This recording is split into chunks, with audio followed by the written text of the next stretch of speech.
Acts chapter 27. Acts chapter 27. Great song. I'm glad Greg chose it. I was wanting to sing that one before the message, and so it's good when it comes spontaneously as opposed to Acts 27. And so there's 44 verses here in this particular chapter, so we're going to read these verses, and so follow along with me. It says, "And when it was determined that we should sail into Italy, they delivered Paul and certain other prisoners unto one named Julius, the centurion of Augustus' band. And entering into a ship of Adramyttium, okay, we launched, meaning to sail by the coast of Asia, one Aristarchus, a Macedonian of Thessalonica, being with us. And the next day that we touched at Sidon, and Julius courteously entreated Paul and gave him liberty to go unto his friends to refresh himself.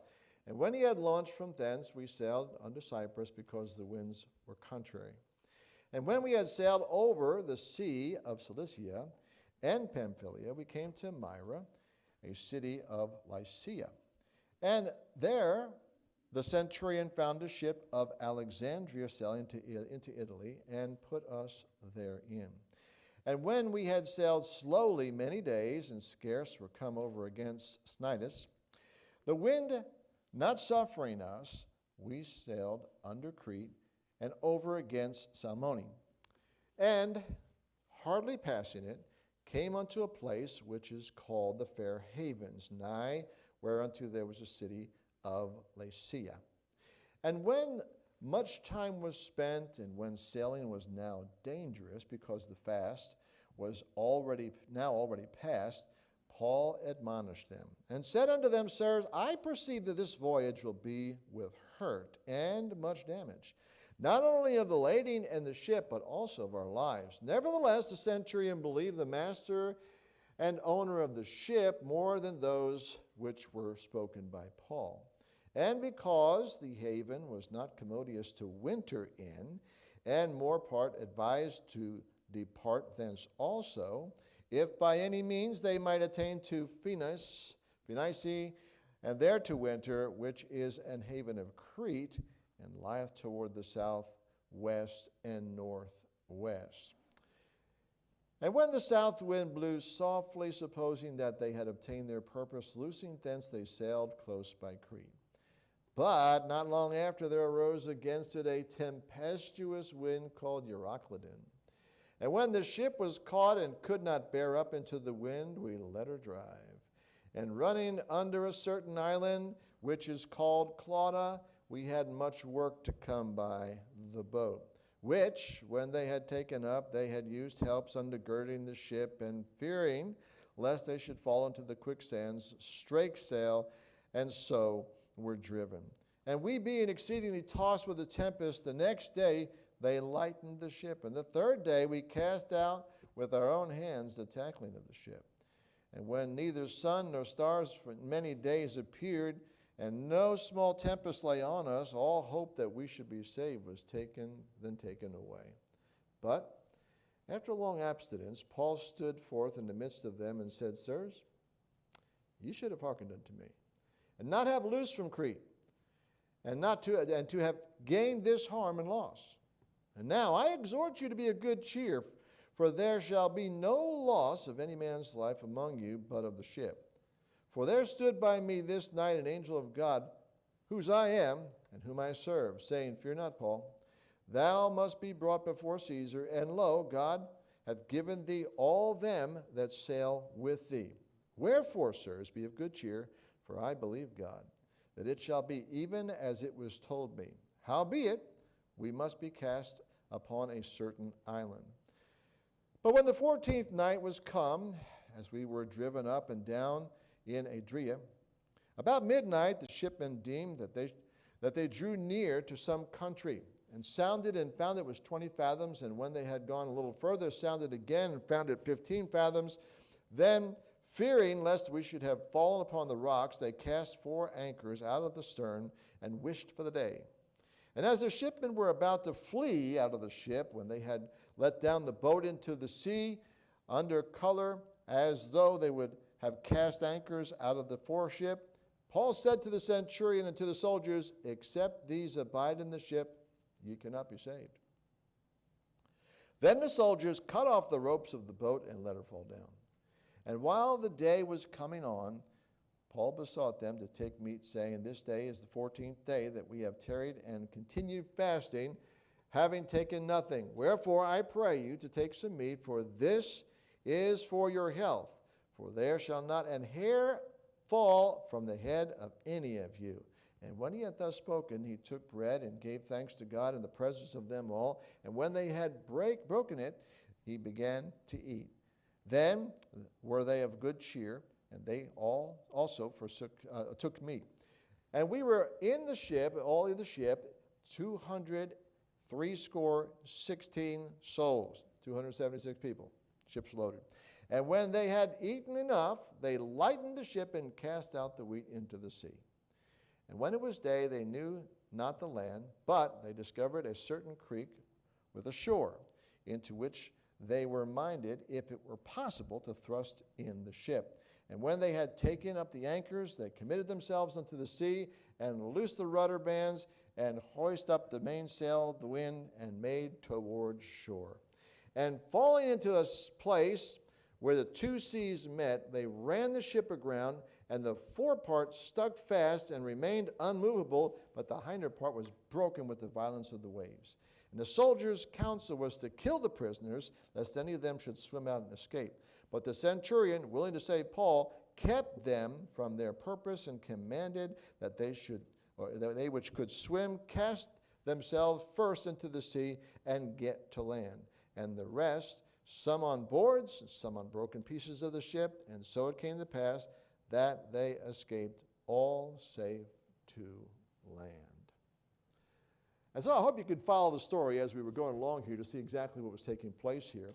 So again, I've entitled this, Weathering the Storms of Life. And I think I was thinking I had a different message for this morning and this evening. And so I thought, I wasn't even sure we were going to have church today. And so as I realized, hey, we can get this parking lot cleaned up. We can get things ready to go here. So I thought, okay, I just think the message needs to be a little bit different than what I was thinking here. And so I thought, we just have gone through this storm, so why don't we talk about the storms of life? And what text speaks better about the storms of life than this particular text right here? Obviously, Paul went through a pretty big storm, and so I think there's some lessons for us to glean as we look at this particular text here, weathering the storms of life. And so, first of all, I have 7 different things that I'm just going to just bring out here that I think are good observations, I think, for us as we're thinking about the storms of life. And number 1 is this. Even when we follow God, storms still come. Even when we follow God, storms still come.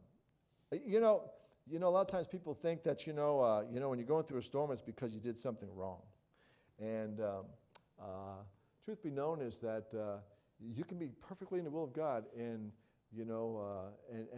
have done nothing wrong. You're actually following God and consequently be in a storm. Remember when Jesus Christ sent the disciples across the Sea of Galilee and Jesus was up praying? And what did he send them into?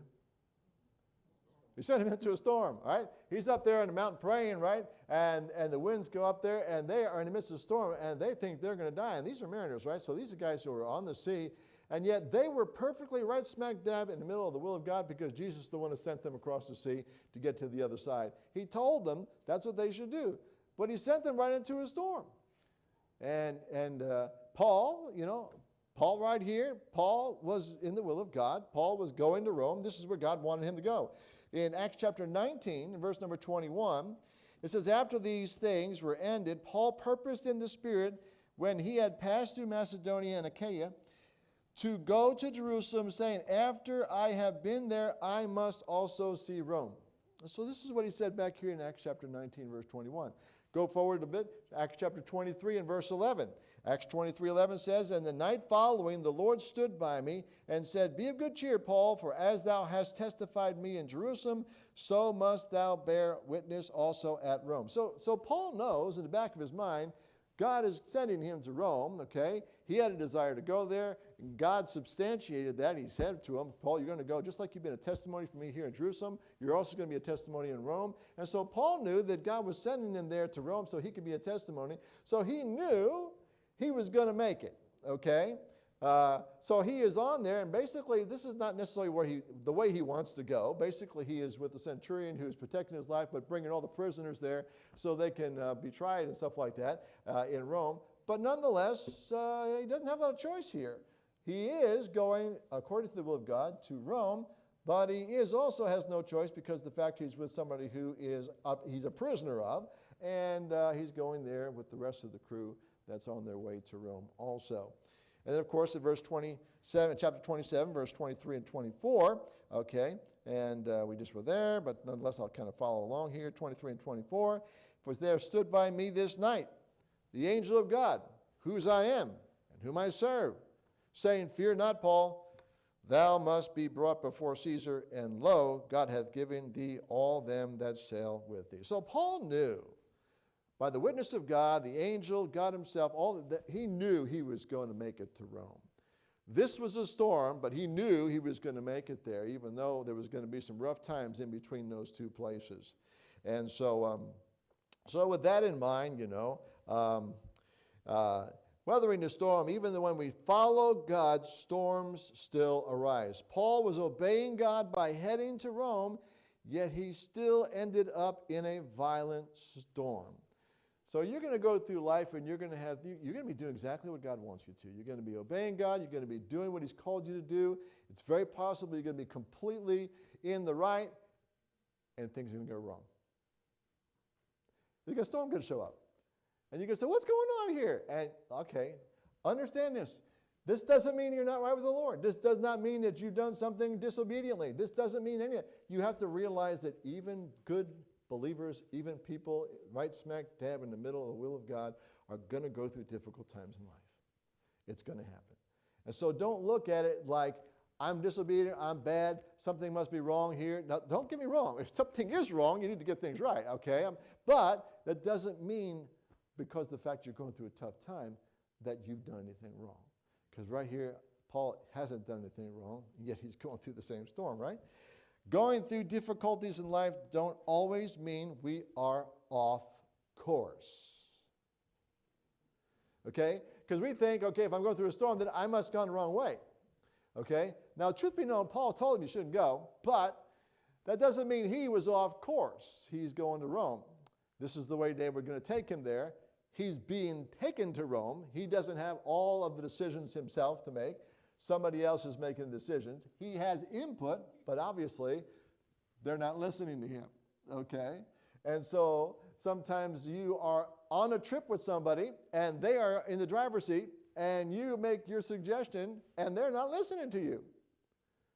And so you end up in a storm because they made a choice that you told them they shouldn't make, but you're in the vehicle with them, so you both endure whatever took place as a result of the poor choice. You see what I'm saying? It happens in life. It happens. It'd be nice if we can make decisions and everything we decide turns out just the way, but here, when you're with other people make decisions that affect you too. If you're a child, you grew up in a home, your parents make decisions, you end up experiencing whatever is experienced by the entire family because the family made a decision. There's a lot of people that wouldn't choose some of the things that they're going through in their homes or in their families and their relationships, but somebody else is making a decision. It wasn't their choice, but they're living in the aftermath of somebody else's choice. Does that mean that they're bad because they're living in the aftermath of somebody else's choice? No. Did God allow it to happen? Yes, he does. Did they end up going through a storm because somebody else was off course? Yeah. But it doesn't mean you're off course. It doesn't mean you're off course. And so it's very easy for us to think we're the ones off course. We didn't make the choice, but we're in the throes of somebody else's choice. And so don't automatically think that you're off course because you're going through a storm because somebody else made a choice and you're in the midst of their poor choice. It happens. It happens. That's why it's so important to walk with wise people. because of the fact that, if you walk with people who aren't making a lot of good choices, then you increase the likelihood of you going through more difficulties. Faithfulness doesn't exempt us from experiencing hardship. Paul is faithful. There's no two ways about it. The disciples were being faithful. They followed Jesus. No two ways about it. Jesus was faithful. Did Jesus have some storms in life? Sure he did. How about David? Yeah. I mean, you just go through it. Daniel, Shadrach, Meshach, Abednego. I mean, you just go through the scriptures and think about the personalities. Went through some pretty tough storms, but they were faithful. And they were going through it because they were faithful, even though they were faithful. So all this to say that, when you're going through a storm, don't automatically think you're wrong. I think you should always check and always ask yourself, did I do the right thing? Did I do the proper things? But at the same time, don't conclude that just because you're in a storm that you're the bad guy, because that's not necessarily so. Wasn't so in this particular case, and it's not so in many cases. I think a lot of times we think this is what the Christian life's supposed to look like. This is it, okay? I got saved, and this is how it's going to be, right? We're all going to heaven on a little rowboat, all right? But, calm seas, blue skies, smooth sailing. I think that's kind of what we think the Christian life's supposed to be like, Make all the right choices, and, we just sail smoothly down the sea of life. No, not all the time, okay? Sometimes it looks like this. And sometimes you're in the boat, and it's not your boat, and you really don't want to be in that boat, but you're in the storm, in the boat, somebody else's boat, and consequently, it doesn't look like this in your Christian life. And so we have to adjust our expectations in life, because when you have expectations and you think that life's supposed to be a certain way, and then all of a sudden it has a different turn than what you think, you can get really discouraged. You can get disillusioned. You can think, I didn't think it was going to be like this. And the problem is, I remember when people would tell people about how to be saved, and they would say, you get saved, and God's going to make everything new, and God's going to take everything and make it great. Don't tell people stuff like that. It makes it sound like Pollyanna, pie in the sky type stuff. No, the truth of the matter is, you get saved, you got a whole new set of enemies, okay? Now the flesh is your enemy, the world's your enemy, the devil's your enemy, and now you've got problems. All right, you got a wonderful destination. You got somebody who's with you, who's going to give you the strength that you need, but that doesn't mean life is problem-free. So don't tell people that it's going to be problem-free. You got somebody with you that will take you through the problems, but it doesn't mean that life is going to be problem-free. So don't think that way. You're going to have opposition in this life. And so we don't want to give people the wrong expectations about being saved. You need to tell them, yeah. They say, if I get saved, I'll do that. Man, I'll have a lot of trouble. Yep, you probably will. But if you don't, you'll have more. And they're eternal.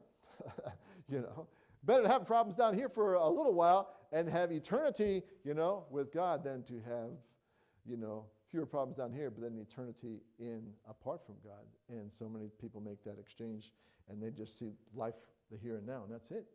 And they try to get on these boats. They don't realize that these boats, okay, this boat is the same as this boat here, okay? I took AI and I says, give me this boat in calm seas. And so AI painted me this picture. So this is the same boat, okay, and AI put it in calm seas, all right? And so I said to AI, okay, take the boat out of the sea. And so it removed the boat from the sea, okay? So AI can do that, okay, but you can't. Okay, because that's just how it is, all right? You can't do that. But we get on the boat, and sometimes we're going through some rough waters. And it happens, and you all know it. And some of you didn't choose the rough waters. You didn't choose the boat. The boat was chosen for you. You got born into the boat, okay? And you're floating on down the same boat that somebody else has been steering. And so consequently, you run into some stuff, and you're taking pathways that you didn't choose. It wasn't your choice, but you still had to go through some of the stuff that they took you through. Number 2, a wise counsel matters. Ignoring it can spell trouble. Now, Paul told them, okay, Paul was not necessarily the mariner, but he was a smart fellow, okay? But more than that, he had the Spirit of God. And Paul said to them, hey, look, guys, okay, if we look at verses 9 through 13 here, so let's go back there, 9 through 13.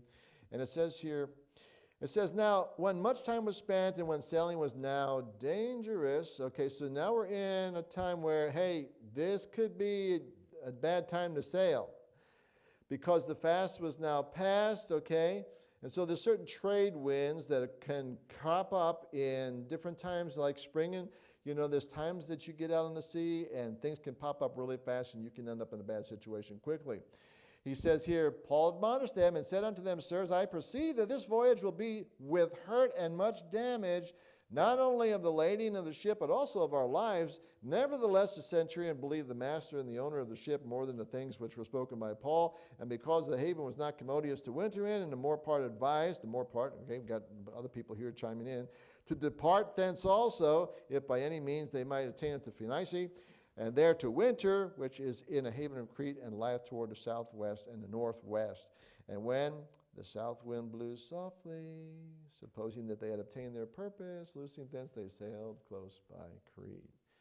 So, Paul warned the sailors not to continue on the voyage here.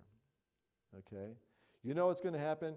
You can get in situations where you have a decision to make, and some godly person might come along in your life and say, I don't think I'd do that. Why? I think that this is going to be something that's going to cause you problems down the road. And then your friends say, oh, don't worry about it. It's going to be okay. It's going to be just fine. You don't have to worry about it. We've done this a lot of times before. Don't worry about it. Now, in fact, we get there, we're going to have a lot of this and a lot of that. And it's easy for you to believe your friends or to believe the crowd or to believe somebody else rather than that person who has your best interests in mind. And so you ignore. There's the word. You ignore. That's not to say you shouldn't get advice from other places. I'm saying, but if somebody godly is trying to help you out, don't just push off their advice and ignore it and listen to the crowd or the people that want something else. The crowd's always going to tell you something that they want. And usually the crowd's advice is not good advice. So you need to be careful, all right? The experts, the majority opinion. Majority opinion. That is almost, that almost should give it away right there. If the majority is telling you something, it should send yellow, red flags up in your mind. Because if the majority thinks it's okay, the chances are it's not. That's just how the majority thinks. The majority thinks in a worldly fashion. The majority doesn't think spiritual. The majority thinks carnally, okay? So if the majority is saying something, it should make you think twice because the majority is. And then the experts, so many times say, well, this person said that and they're an expert. It's amazing how we look to people who have no degree, no experience in the area. They made a movie in Hollywood, and now they're making commentary on life. And we think that they know how to run the economics of the country, and they know how to run foreign affairs because they starred in a movie someplace, you know what I mean? And we think that they know. And we think that they're experts. Somebody told me, you know what an expert is? It's a drip under pressure. And that's so often what happens, is there's people out there, they have a little experience doing something else, and because they did something else, we think they're an expert. People that have doctor's degrees, don't be fooled by this. You know what they've done? They have taken a lot of time to study something little, like this. And they've read on these little things. They might have a lot of knowledge in that one area, but so often they lose sight of the big picture. They don't know what the big picture is all about. And so consequently, the COVID situation, we got into a mess because we listened to the experts.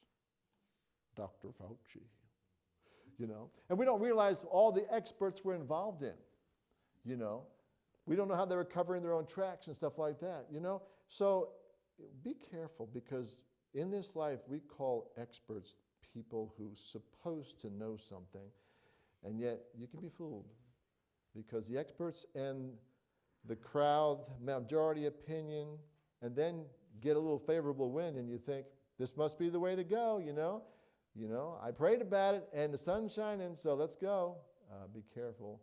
The devil can make sunshine too, you know what I mean? So you need to be careful because just because something looks good right away, okay, not everything that shines or sparkles is gold or golden. So be careful because we can get fooled. And the devil loves to fool Christians. He just loves to. Especially Christians that think that the rest of the crowd is around. So be careful who you listen to. Especially be careful about listening to people of your own age. Because if you don't know, because you don't have the experience, they probably don't know either. And yet we so often get advice from people our own age, and they don't know. They got the same questions you've got. But there's some people who are very opinionated about things that they don't know much about. And they can sound very convincing, even though they know little about what they're talking about. And so be careful who you listen to. The still small voice should never be ignored. The still small voice should never be ignored. If everybody in the world is saying something, yet in your heart, that still small voice saying, don't ignore the still small voice. Paul said, fellas, I perceive this isn't going to work out good.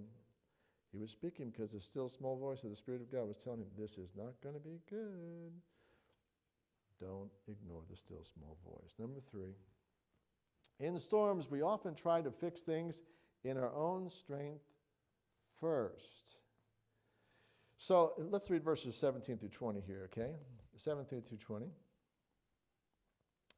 It says, when they had taken up, they used helps, undergirding the ship, and fearing lest it should fall into the quicksand, they strake sail, and so were driven, and being exceedingly tossed with a tempest, the next day they lightened the ship, and the third day they cast out all their hands and the tackling of the ship. And when neither sun nor stars for many days appeared, and no small tempest lay on us, all hope that we should be saved was taken away. So what are they doing? They're doing everything they know to do, except one major thing. It's easy to fall into panic mode when stormy conditions are a threat. So we start throwing things out.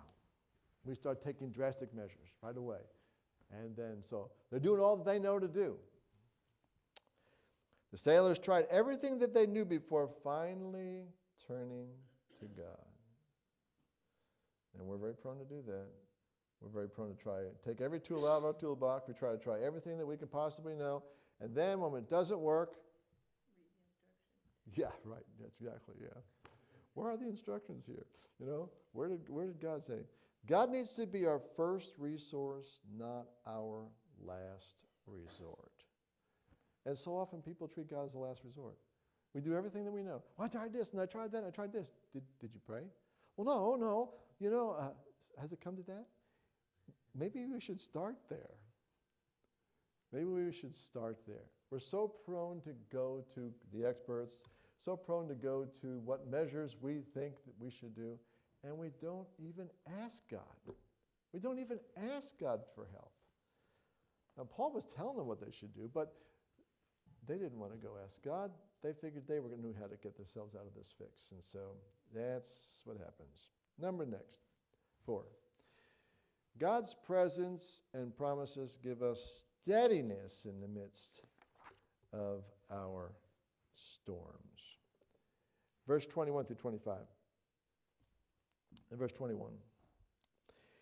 But after long abstinence, Paul stood forth in the midst of them. Now listen.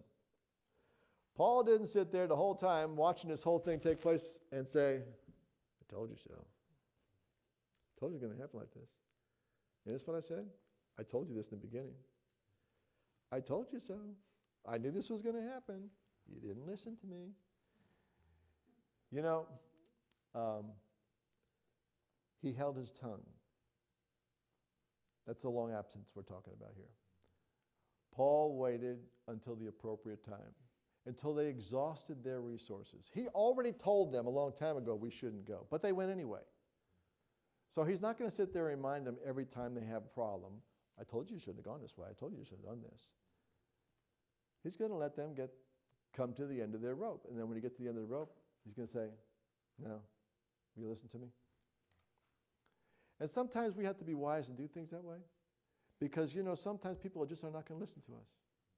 Now, it's very tempting for us to go back and say, I told you to do this. If you just do this, it'll work. And we get all upset and we get all tied in a knot because they're not listening to what we say. Let them fall on their nose and scrape their knee. You know, I see parents out here, and they're, helicopter parents, they're watching the kid for everything, if the kid does anything. I told them not to do that. Well, not a great danger here. Why don't you let them learn? I remember a parent kept telling the kid, don't go down the ramp.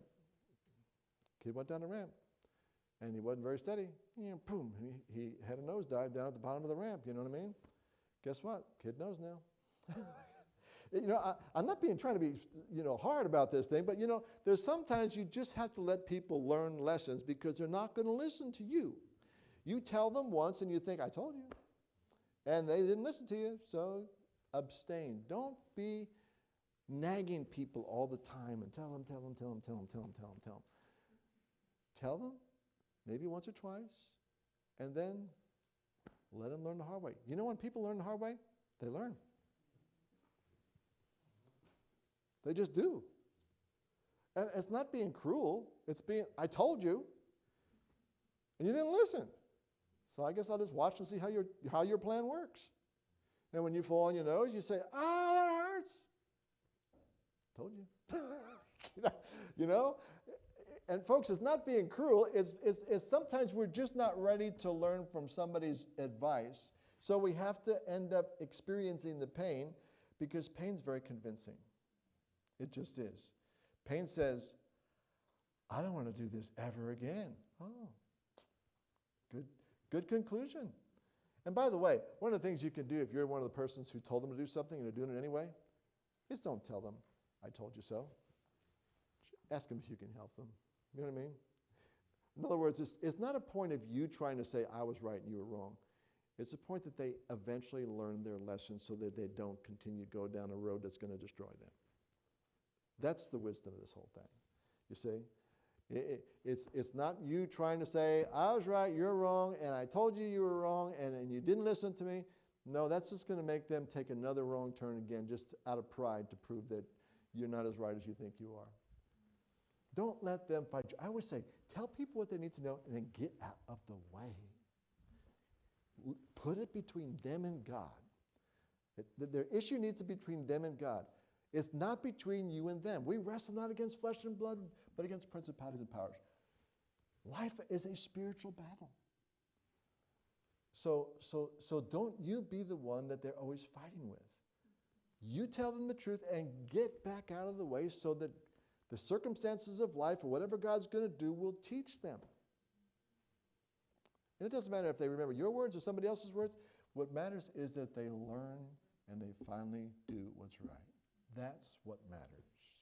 Now, you certainly should pray for them in the midst of all this. You should certainly ask God to help them and bring them to a conclusion before the toll of their poor choices is worse than it could be. You know, your prayer can be damage control. You know what I mean? Rather than skin their knee, then go down a motorcycle and break themselves up to pieces that they never recover from.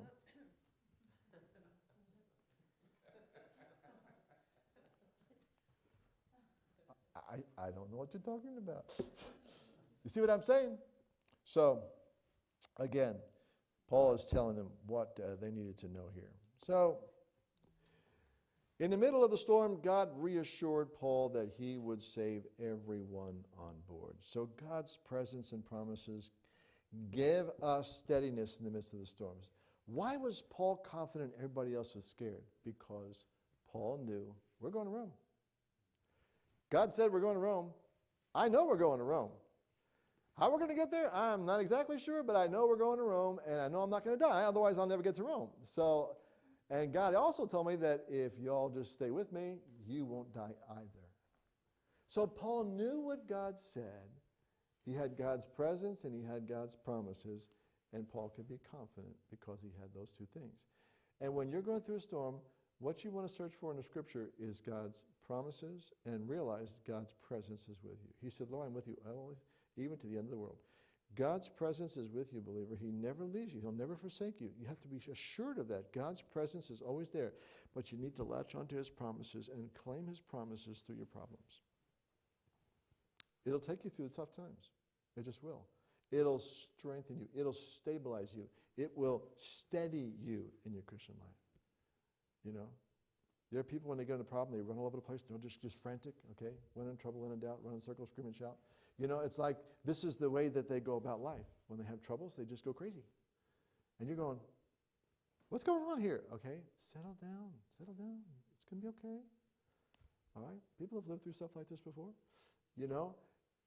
And yet some people, why are they like that? Because they're not standing on the promises. They're looking at their circumstances. They're not looking at God. They're not seeing God in the midst of this. They're just seeing their problems. And they're all crazy because they're so focused on their problems and they're not focused on God in the midst of their problems. You focus on God, it'll steady the whole thing. Steady it so much that you can be like Peter and jump out of a boat with the waves and walk on the water if you can stay focused on God. So when you take your eyes off God, that's when you begin sinking, just like Peter did. The storm may continue, but God's promises hold us steady. Peter got out of the boat in the midst of the storm. As long as he focused on God, his steps were steady. He took his feet off and he looked at the boisterous, he looked the wind and the waves. That's what he did. He started looking at the wind and the waves and he began to sink. And that's what we so often do. We look at the wind and the waves and we begin to sink. Keep your eyes on Jesus and you won't sink. God's presence, God's promises. His presence gives us courage when our circumstances fill us with fear. Paul was able to have that courage, that faith. Number next, almost there. Courage. Yep.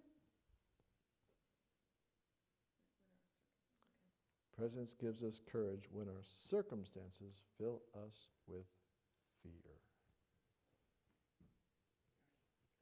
Next. Courage is contagious. Yep. Paul was watching all this unfold and wisely chose when to speak up. He abstained. He was courageous. He was able to go through the same storm they were going through, but he knew some things that they evidently were not mindful of. God's with us. I'm going to Rome. We're going to make it. It looks pretty bad, but we're going to make it. I know that. And his words are great. I love the words that he gives to him here. Verse 25 and then verse 29 through 32. Listen to it here. In verse number 25, he says here, "Wherefore, sirs, be of good cheer." Cheer up, guys. They go, yeah, he's a happy guy, right? He says, "I believe God that it shall be even as it was told me." And then it says here in verse 29 to 32, "Then fearing lest we should have fallen upon the rocks, they cast 4 anchors out of the stern, and they wished for day.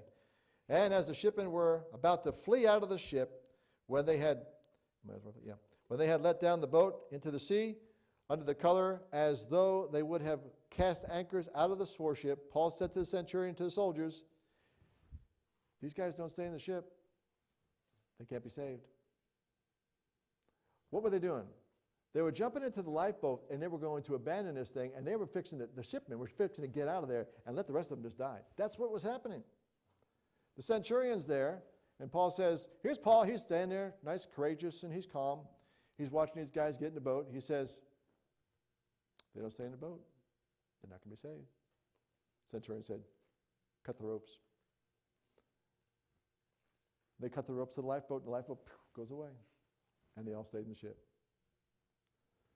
You see, the centurion was courageous because Paul was courageous. And the rest of them could be courageous because Paul was courageous. If Paul was going to pieces, guess what? The rest of the people were going to go to pieces, all right? You can be courageous when you believe God, and you can have the courage. That's what we need to do. We need to keep our focus on God. Paul did, and consequently, his courage was courageous. So Paul stood up and encouraged the crew and helped them regain hope. Did I finish the rest of that verse? I guess I didn't. Okay, let me get back there. All right. 29 through 32. And then it says here, "Except these abide in the ship, they cannot be saved." Then the soldiers cut off the ropes and let her fall off. Okay, so they regained hope because of the fact that Paul had the hope and he knew what God was going to do. One person with faith can shift the atmosphere for everyone around them. You can be in your place of work. You can be in your family gathering. You can be with the people that you hang around with. One person with faith can change the whole atmosphere of a car full of people, of a house full of people, of even a church full of people. One person's faith can change the atmosphere. You ask God to let you be that person. You be that person of faith. Obviously, there's 276 people on board the ship. All right? One person had faith. 276 were saved because one person had faith. It wasn't the centurion. It wasn't the ship people. They were fixing to bail ship, right? They were fixing to get in lifeboat takeoff and let the whole thing just die. They even gave testimony, just kill all the prisoners. We'll escape with our lives. Great group to be around, right? No. One person's faith, 276 were spared. One person's faith. What can God do when one person believes God? He can save a lot of people, deliver a lot of people from a pretty rough time. So be that person. Next. Sometimes survival requires letting go of things that you have thought you had to have. So as we look down in verses 33 to 38, we see what's happening here. In verse 33, I wish we would go to the same place. I guess that's probably why I can do that. And while day was come, Paul besought them all to take meat, saying, this day is the 14th day that ye have tarried and continued fasting, and have taken nothing. Wherefore I pray you to take some meat, for this is for your health, and there shall not a hair fall from thy head of any of you. Now they're all listening to Paul now, okay? They weren't listening before, but now everything Paul says, we're doing what Paul says. This guy knows what he's talking about. And when they had thus spoken, they took bread, and he gave thanks to God in the presence of them all. And when he had broken it, he began to eat. And it says here, and they were all of good cheer. Isn't that something? Now they're getting happy here. And they also took some meat. And we were all in the ship 276 souls. And when they had eaten enough, they lightened the ship and cast out all the wheat into the sea. So they finally had to lighten the ship and get rid of the things that they were holding on to, things that they thought they had to have. We had to have the wheat. But no, we had to get the ship lightened. And sometimes that's what happens. Sometimes God has to lighten your ship. Sometimes you're carrying around extra baggage. Some things that are holding you back. And God allows you to go through the storms of life to get rid of some of the stuff that's holding you back or weighing you down, so that you're actually able to be spared. And so the crew eventually had to throw everything overboard, even the things they considered essential. And sometimes God allows the storms of life so that we get rid of some of the things that we think are essential. You know, Americans think there's a lot more essentials of life than most of the other peoples in the world. We think we've got to have coffee with cream. We think that's essential. Somebody say, oh, no, I don't think you need to have cream. You think you have to have coffee? You know what I mean? We think we have to have, there's a lot of things we think we have to have. And we think they're essential. We think we can't make it without it.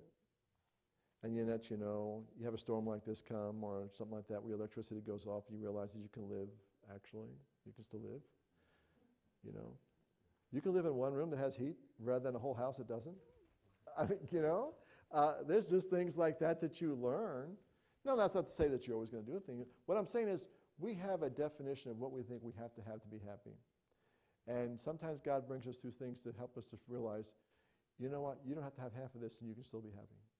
You can still be fulfilled, you can still be used of God, and not have half the stuff that you think you have to have.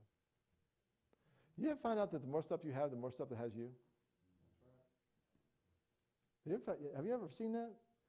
The more stuff you have, the more stuff that has you. It's more stuff you have to maintain, it's more stuff you have to, to keep up and all that kind of stuff. It's amazing. So, when storms come, it's easy to cling to things that will not help us. When I'm on an airplane, they say in the case of a water landing, don't get your luggage. Just go out the escape route. Now, why do they say that? Because somebody thinks, if the plane is going down, I've got to get my suitcase. They say, don't get your suitcase. Leave the suitcase there. Just get yourself off the plane so you live. Yet we think, I can't live without my suitcase. You know, you're not going to do a lot in the water. You know, that suitcase is not going to help you a lot. Get your life jacket on and let that help you. All that other stuff is not going to help you. You know, people die because they go back into fires thinking they have to get something that they think they just can't live without. And they perish in the flames because they think they have to have that one thing in there that they didn't want to lose. And folks, our life is composed of so many things that we think we have to have. We just have to have things. Some storms strip us of the things we thought we needed. Now, that's not to say any of us are lining up and saying, okay, you know, take all the stuff. But sometimes God does bring us through storms where we realize what we really need and what we really don't need. And it's a trip to the cross, it really is. And you lay those things at the cross, and then you find out, I guess I really didn't need them. You know, we think we have to have 15 pairs of shoes where actually one will do, maybe even two.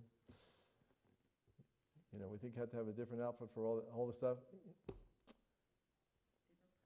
Different purse. I don't have to have one. I made it out to a life without one purse. Can you believe that? Not one purse. Yeah. So, yeah, there's so many things that we don't realize how much we've been affected by some of this. And then you go to some people, you read a biography of somebody who lives in a mud hut and they're happy as a lark because of the fact that they have the Lord. And they're laying on a dirt floor. I mean, they don't have a bed that vibrates and moves and does all other kind of stuff, you know. They don't have all that stuff. And they probably sleep better than we do, right? Anyway, letting go can be part of God's rescue plan for us. Sometimes God wants us to. He takes us through a storm. He rescues us, sometimes so that we let go of the things that are taking us down. And sometimes God does that. And so we need to pay attention. Last point. Not every shipwreck is a total loss. Not every shipwreck is a total loss. Now, they experienced shipwreck. There's no two ways about it. Verse 39 through 44. It says, and when it was day, they knew not the land. They didn't know where they were.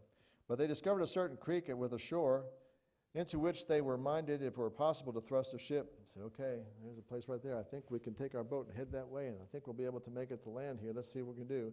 And when they had taken up the anchors, they committed themselves unto the sea and loosed the rudder bands and hoisted up the mainsail. Okay, we're going to go for it full bore, you know.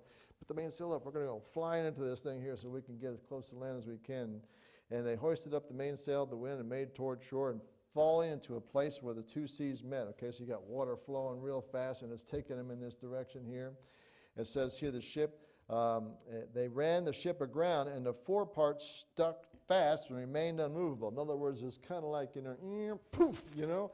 We are now going nowhere because the ship is stuck in the rocks there or whatever it was, and that ship is going nowhere. But the waves are still pushing from behind, and so what's happening here, it says the hinder part was broken up with the violence of the waves. So the waves are just coming and just crashing against the back. The ship in the front is stuck in the mud or stuck in the rocks or whatever. And when the soldiers' counsel was to kill the prisoners, lest any of them should swim out and escape, the centurion, willing to save Paul, willing to save who? One person made a big difference. Willing to save Paul, the rest of them were able to live because one person is willing to save Paul. Paul made himself very very vital to have on board. He kept them from their purpose and commanded which could swim would cast themselves first into the sea and get to land, and the rest, some on board, some on broken pieces of ship, and so it came to pass that they escaped all safe to land. And what happens now is they're on an island called Malta, and it's there that they have natives there, and Paul has a whole new ministry there to the chief of Malta right there. Snake goes to bite on his hand and doesn't get, and then I think Paul is this great God, and Paul says, no, and he heals the chief and has an amazing ministry right there on the island of Malta. And so God literally, okay, was this a shipwreck? Sure was, but it opened up the salvation of a whole bunch of people on an island that probably never had a witness before. And so what looked like a shipwreck was really God taking the gospel to another place. So the ship was lost, but every life was saved. And God used the wreck to redirect Paul's ministry in Malta. And God can use what looks like destruction and turn it into direction. God's just able to do that. It's the wonderful blessing of God. He is so wise and able to do that. So a wreck in life can lead to an unexpected change of purpose. So sometimes we can go through what we think is a wreck.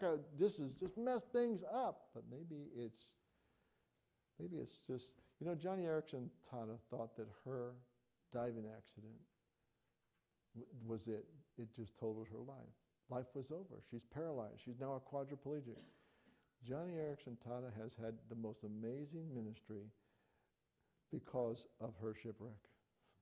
Because she had a diving accident that took her and made her a quadriplegic. And look at what that lady has done for the handicapped people across the entire world.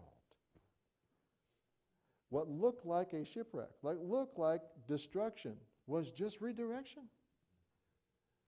Redirection in such a way that Johnny Erickson Tata has literally been the source of blessing for who knows how many. I mean, Nancy Lee DeMoss's husband just died, and Johnny Erickson was there at the funeral. We talked at the funeral there. She has an amazing platform. You know why? Because it looked like life had a shipwreck that was never going to be used again, but actually it took and redirected her life into a way that was more useful than she could ever imagine. It doesn't mean we sign up for shipwrecks, okay? It just means that God's able to take and do exceedingly abundantly above all that we ask or think with the situation, circumstances of our life. And so we have to trust Him. We've got to believe He can. And some of these things are just helpful for us to be mindful of. So, in summary, number one, even when we follow God, storms still arise. Just do. Number two, wise counsel matters. Ignoring it can spell trouble. It's good to get wise counsel. It does matter. It makes a difference. It can make a difference. Number three, in storms, we often try to fix things in our own strength first. We make God the last resort. He needs to be the first resource. Number four, God's presence and promises give us steadiness in our storms. We need God to steady us in our storms. We need to go like this all the time. We need to let God steady us. Number five, courage is contagious. All it takes is one to have courage. They can settle the whole crowd down. Minneapolis is going goofy right now. You know why? Because their leaders are going crazy. If their leaders would just be courageous, settle people down, but they're not. So consequently, there's all kind of, the people are going goofy. They're destroying things, they're hurting each other. Sometimes survival requires letting go of things that you thought you had to have. I can't imagine what these people in Minneapolis think they have to have. What is it they think they have to have? Rapists, criminals? I mean, what is it that you think you have to have? You know? But they're fighting it, tooth and toenail. And it's just a terrible mess over there. Not every shipwreck is a total loss. So I just trust we'll take some of these thoughts. Good chapter. Great chapter for us to consider and allow it to minister to our hearts. Brother Roscoe, close us in prayer, would you please? Father, we're grateful we can have the peace of God, Lord, has full understanding in that. Lord, as we go through the trials and storms of this life, Lord, we thank you that we can turn to you, we can rest in you, we can draw upon your grace to overcome, to do all things that you called us to do. And Lord, we're grateful we have that hope, we have your direction, we have your presence.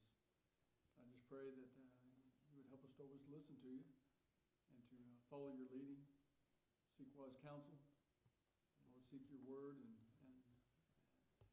Lord, and that still small voice to direct us, Lord, in all that we do. Lord, again, we're grateful that we have the hope of heaven, and Lord, we know know that your day of coming could be ever so soon. Mm. But again, Lord, I pray you help us to press on day by day, walking with you in courage and strength. Again, we're grateful now for your word, your truth today, and for the man that brought it, and just pray for your blessing on it all. And bless us as we leave here tonight. And we ask it in Jesus' name. Amen. Amen.